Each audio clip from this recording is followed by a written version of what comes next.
بسم اللہ الرحمن الرحیم۔ السلام علیکم۔ بدگمانی سے بچو۔ 2 سال قبل جب میں نے ایک کمپنی میں ملازمت کی تو وہاں کم و بیش سب ہی خوش مزاج لوگ تھے، مگر ایک انگریز نوجوان ایسا بھی تھا جو اکثر میری بات کا جواب نہیں دیتا۔ میں اسے آواز دیتا تو بعض اوقات وہ میری طرف دیکھنا بھی گوارا نہ کرتا، اور کبھی میں مذاق کرتا تو مسکراتا تک نہیں۔ میرے دل میں یہ بات آ گئی کہ کیسا بد مزاج آدمی ہے، شاید اپنی گوری چمڑی پر نازا ہے۔ یہاں تک کہ 1 سال یوں ہی گزر گیا۔ پھر ایک روز اس نے کسی بات کے دوران مجھے بتایا کہ وہ سماج سے جزوی طور پر محروم ہے، اس لیے اکثر لوگوں کی باتیں سن نہیں پاتا۔ مجھ پر گھڑوں پانی پڑ گیا کہ میں کیسے اس سے اتنا عرصہ بدگمان رہا۔ میرے گھر سے قریبی علاقے میں ایک شخص مجھے اکثر نظر آتا۔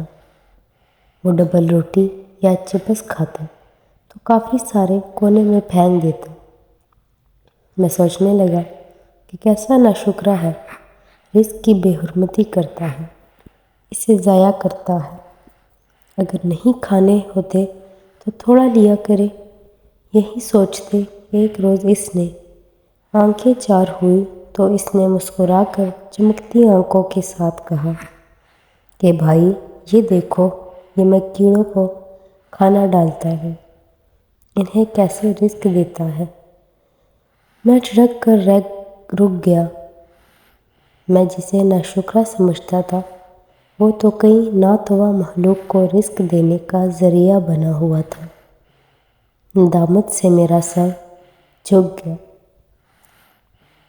یہاں انگلینڈ میں رواج ہے کہ ہمارے دیسی لوگ اپنا نام بدل کر انگریزوں جیسا بنا لیتے ہیں، جیسے جمشید بدل کر جم بنا جاتا ہے یا تیمور بدل کر ٹم رہ جاتا ہے وغیرہ۔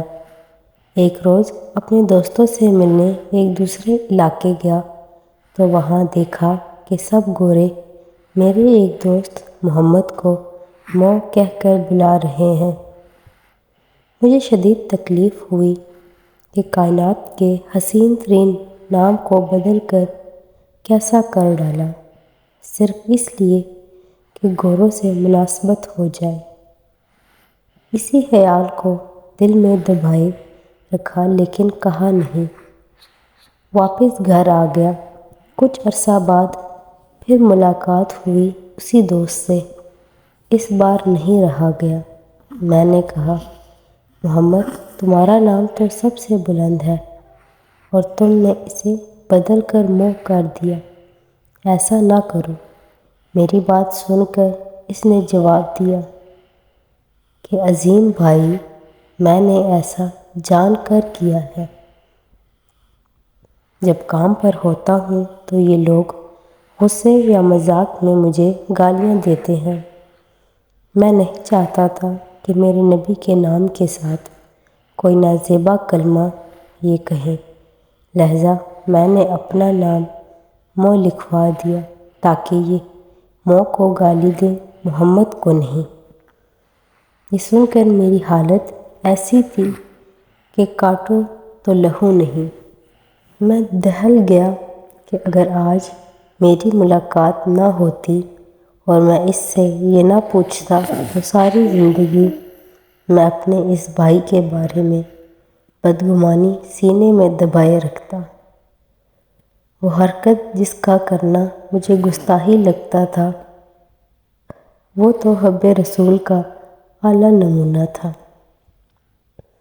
میں اب جان گیا ہوں، میں اب سمجھ گیا ہوں کہ میری یہ آنکھ مجھے جو بھی دکھائے میں کسی کے بارے میں بدگمانی نہیں رکھوں گا۔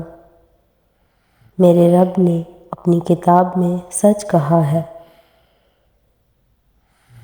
کہ اے وہ لوگو جو ایمان لائے ہو، بدگمانوں سے بہت اجتناب کیا کرو، کیونکہ بعض گمان صریح گناہ ہوتے ہیں، اور ٹو میں نہ لگو۔